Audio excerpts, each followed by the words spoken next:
Walking up to another revitalization project here in downtown Ironwood. This is the Northwoods Cabin. So what can we expect here? What's going to be happening? Well, this is a stabilization project, and it's a partnership through the State Land Bank, the County Land Bank, and the Michigan Economic Development Corporation. And the city is more of a facilitator in this project. There are some opportunities for us through the Redevelopment Ready Communities program. We're a certified community, and we can utilize some of our dollars to help with some of the pre-development costs that are associated with it.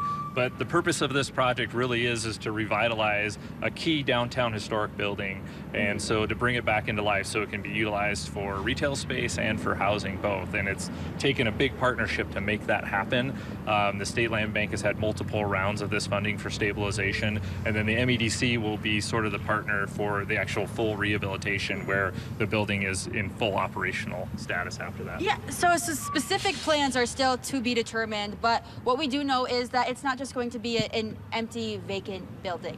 Yeah, I mean, not just that it's not going to be an empty vacant building, but it'll still be standing. Yeah. I mean, that's always our concern with these old downtown buildings, is it takes a lot of effort to keep them upright. I mean, we've already torn down a few buildings in our downtown over the last 20, 30, 40 years, and once they're not gone, they're gone forever. So we want to do everything we can at the city to facilitate their stabilization, the rehabilitation of these buildings.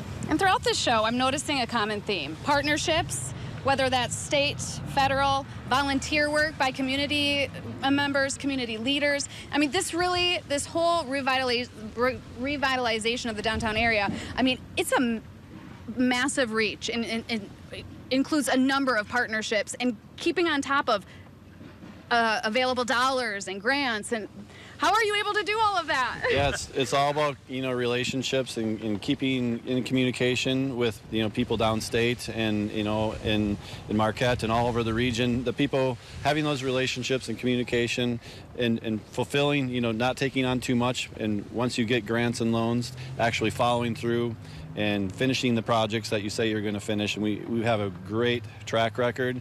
We have a really great staff at the City of Ironwood who does a really good job of taking the opportunities that we get and executing them and keeping a good track record. Yeah, and it clearly shows, and just the little bit that you've been able to show us this morning. But we have one more block to look at. There's still so much exactly. to see. We got to take a break. That's right. We're going to run across the street that way, but look both ways. We'll be right back. All right. Race ya!